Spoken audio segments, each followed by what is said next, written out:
Instead, aim your bluffs at good opponents. Poor players will usually call to keep you honest, while experts are more likely to see through your deception. Don't bluff just for the sake of bluffing. Only bluff if you have a reasonable chance to succeed. Never bluff a hopeless hand when there are more cards to come. Instead, think about semi-bluffing if your hand has some possibilities that would allow you to win the pot in one of two ways. Your opponents may fold, or you may hit your draw. Take the opportunity to bluff if all your opponents check on the previous betting round. It's even better if they've checked on an expensive betting round, but the chances are diminished if any newly exposed cards appear to have helped one of your opponents. Employ specific hands. Bluffs that seem to represent specific hands, such as a flush or a straight, have a much better chance to succeed than bets that appear to come out of the blue. Zero in on weak players. It's much easier to bluff players who have shown weakness by checking than to bluff those who have shown strength by betting on a preceding round. Strive for a controlled, aggressive image. This kind of image has a much better chance of running a successful bluff than a player with a loose image. Occasionally attempt a bluff when all the cards are out and you have nothing, but don't overdo it. Remember, bluffing or predicting the possibility that one's adversary might be bluffing often goes a long way into separating the winners from the losers. In this segment, you find out about one extremely powerful aspect of poker called tells. Tells are telltale signs from which you can determine, for example, whether your opponent is bluffing just by watching your opponent's body language and listening for verbal cues. I've split tells into two categories: intentional tells and subconscious tells. Number one, strong means weak. When it's your turn to act, an opponent who is conspicuously staring in your direction is likely acting. Such staring is an implied dare, an attempt to prevent your bet through intimidation. Number two, weak hands. Generally, when a player shrugs their sighs and says, "I bet," in an exasperated tone of voice, you need a big hand to call. This player is going out of his way to convey sadness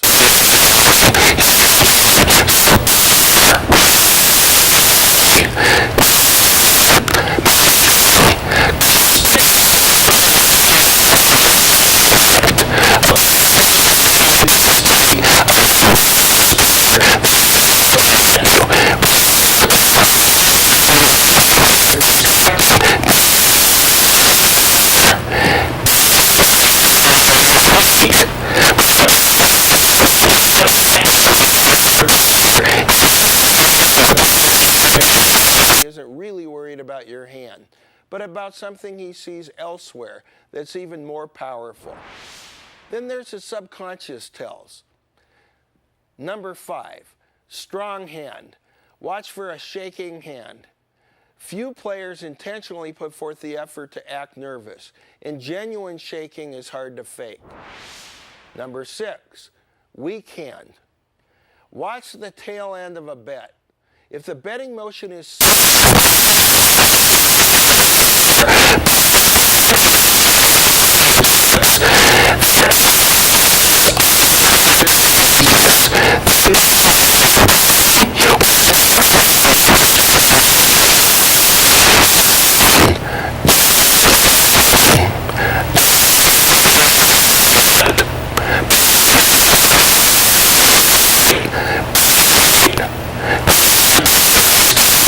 is one of the strongest in poker. The key here is that players who make strong hands tend to become excited and to breathe faster. People who are bluffing, on the other hand, tend to disguise their breathing and sometimes stop entirely. They fear that anything they do may trigger their opponent's calling reflex. Number nine, glancing at chips. When a card is flopped or turned in Hold'em, it's a good time to look at your opponent, not the community cards. See if the opponent quickly glances towards his chips after seeing the card. This tell usually means the opponent likes what he sees and is planning to bet. Reaching for chips. Reaching for chips in anticipation of another person's bet may show strength or weakness.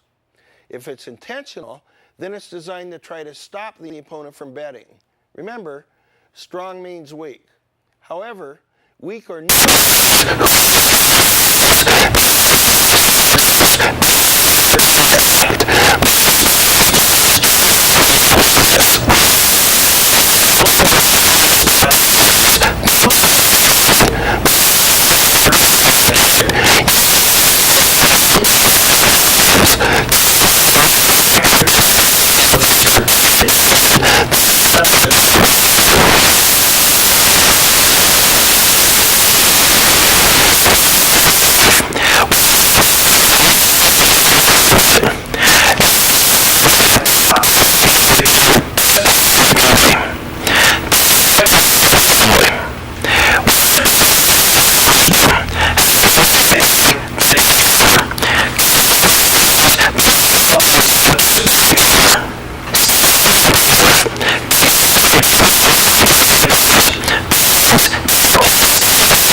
congratulate players when they win nice pots or make good plays.